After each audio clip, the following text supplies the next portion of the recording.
same evening. Lumabas na kami ng Century Hotel kasama ng mga cousin and the wifing kasi bibili kami ng toiletries. Tinanong namin yung front desk kung saan ang pinakamalapit na 7-Eleven. So let's go!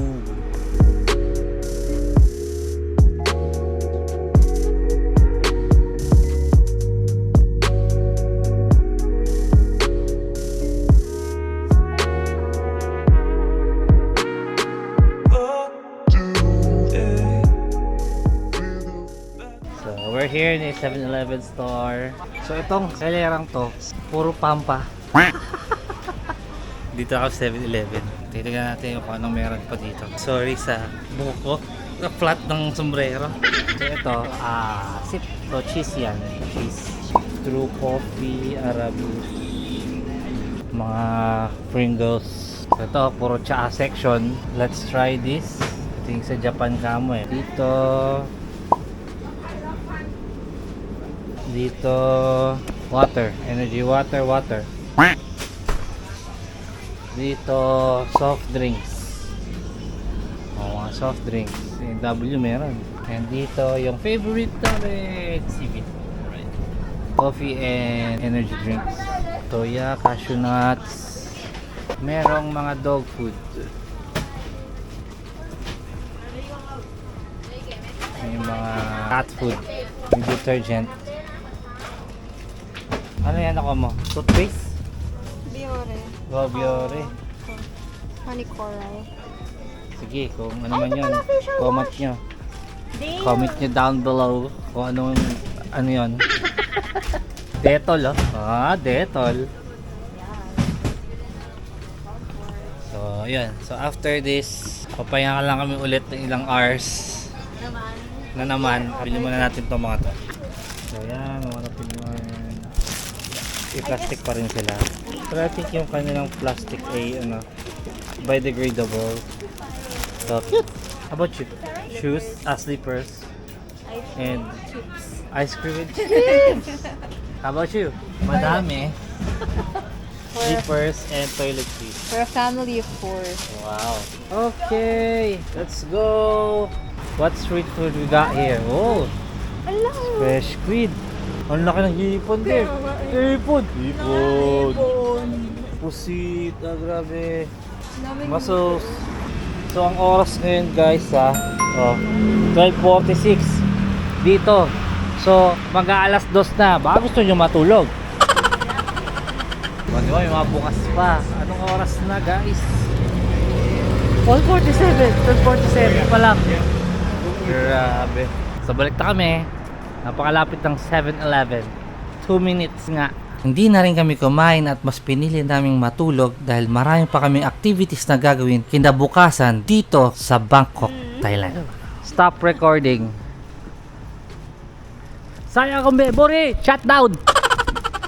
A few moments later. So room tour tayo. Dito kami sa 1141. So pagpasok mo ng room, bubungod sa'yo yung salamin. Siyempre, bago punta sa main room, dito po tayo sa CR. Nice siya. Old but clean and nice. So they have free towels, 3. Then you have a bathtub, super nice bathtub. Yan, may shower na rin. And may living blower. So they have soap. So may toothbrush and some moisturizer, I think. Lang nakasulat mo siya. Hindi ko makita eh. Yan. Then this. Yan. So yan, marami silang libre. Then, the vanity mirror. And the sink. Then if you don't want to use the bathtub, meron silang shower area. So it's a glass door. Open it. And they have a shower. They have free something. Yan. There. Then you have a separate toilet and 2 free toilet paper. So going back, here's the mirror. Then onto the main kwarto. So yan. So nandito yung drawer. Itong drawer ito yung mga sa ladies lang. Nalagay mo dyan yung mga passport mo, yung mga cellphone mo, mga documents mo galing airport. Yan. Kung may mga underwear ka, t-shirt, pwede mo may ilagay dyan. I think yun yung parang cabinet na nila. Yan. So ayan, hanggang baba. There. And then yan. So meron kaming 1, 2 bed, then parang may sala, then may TV. Then dito, pag paling mo sa kaliwa, meron kang storage room. Ang pinto niya like this. Ayan. O, nakasara siya ng ganyan, kunyari. Ayan. Then kung bubuksan mo siya, ayan. Titiklop siya ng ganun. Ayan.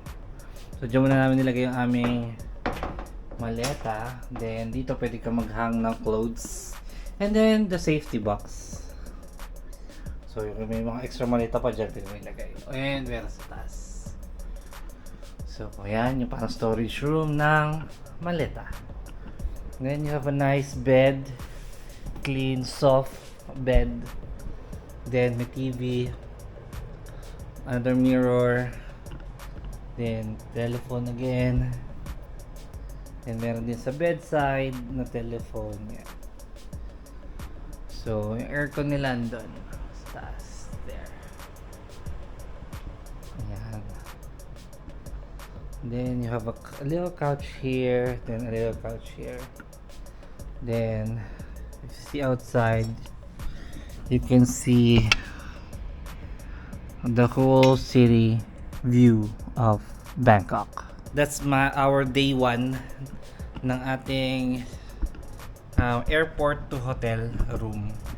So later, dahil alauna na ng umaga, matutulog muna kami, papayo muna kami. So good night mga mamzer, and see you tomorrow on day 1 of our tour here in Bangkok.